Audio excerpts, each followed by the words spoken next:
my good friend Uhuru called me and said, William, I thought you have a house. I told him, I have a house. Okay. Okay. So this noise people are making around here, you know, if these people don't want these houses, let's forget about it. You know, we're not going to be building houses for ourselves. That's how the housing thing died. So the next celebration, he went and announced this housing thing is now voluntary. So nothing happened. So by God's grace, you know, Hinga did not leave. So I hung around, bahati mzuri nikakuwa rais. Bas. Na iko ile tumeweka kwa manifesto, I spoke about it everywhere. This housing thing. In every political meeting. So when we now reinstated the law, the members of parliament came to see me and said, oh, you know, this thing is so unpopular. We cannot do this thing. No, we cannot. So I asked them, friends, were we together in the campaign trail? Yes. Did we promise housing? Yes. How did you expect it to be done? Do you have a different plan of delivering this thing? No. So let's do the levy. We did the levy. And for your information, the levy in our manifesto in Kenya Kwanza did not even have a percentage. The levy that had a percentage was in the Azimio manifesto. The one Kinambadi and these other people. And Olekina there. Yeah? Was 1.5%. Sasa, these are the people now who call me Zakayo. Oh, unajua sasa huyu Zakayo amelete tax. Sijui nini. But, good people, it is not possible for us to borrow money to do housing. This is the instrument, and this is what other countries have done. Today, housing is transforming the landscape of Kenya. Believe you me, if you see what is happening to our towns, go to Mandera, go to Wajir, go to Mombasa, Kitui, Machakos, Nairobi, anywhere, Nakuru, Eldoret, Nanyuki, Kakamega, Homa Bay, Migori, everywhere. The largest housing estate today in every town in Kenya is our housing program. The landscape, the skyline of many towns is changing. And for your information, this is just 1.5 years. Tell me what's going to happen in 5 years, in 10 years, in 20 years. Kenya is going to change fundamentally when we are here. For those of you living here, you will come home and you will be looking for the compass to find your way around. Are we together?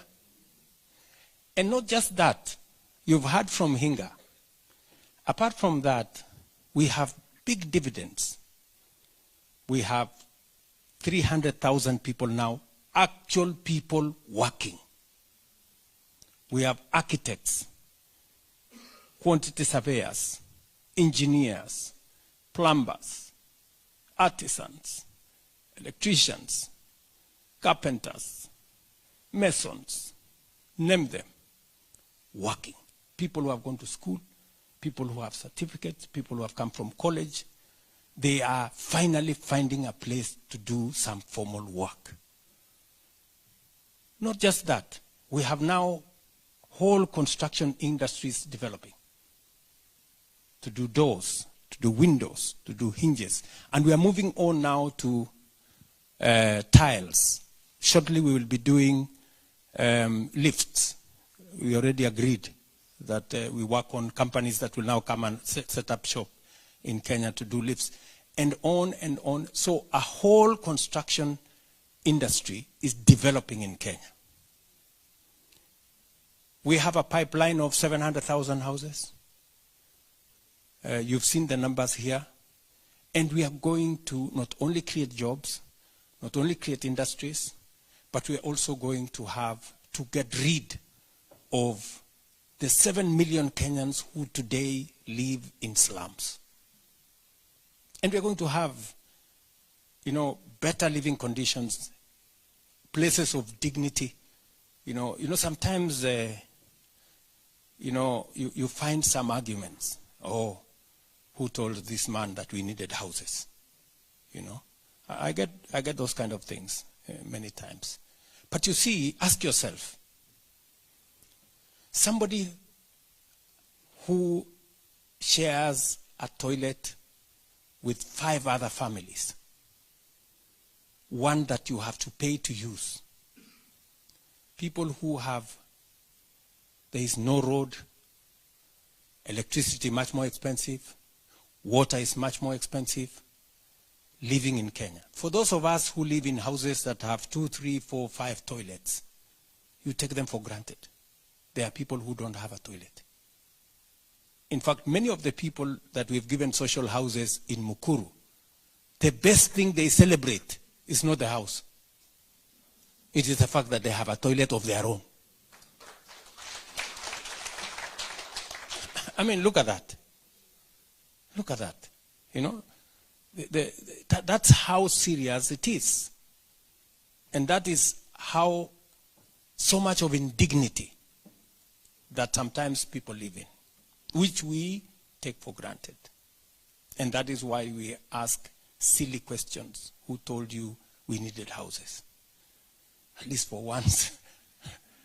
You should appreciate that there are people who need them more than you think. So I was talking to you about jobs. There we are creating jobs. I also made a commitment that we are going to expand the digital superhighway, as we called it, because we needed to bring more people into the space of digital jobs. As you are aware, Kenya has the best human capital anywhere in the world. We speak the best English. I say we are only second to the British. Yes. We speak the best English. Anywhere, ask any corporate, anywhere in the world, they will tell you Kenyans speak the best English. And we have the best education. And we are the least supervised when we are given a job. So we have the best human capital. And therefore, and we live in a global world.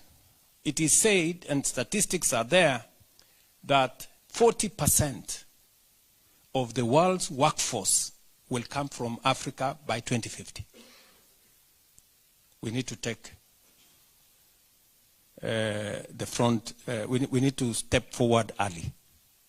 Are we together? And that is why Rosalyn is here. The reason I asked this girl, my PS,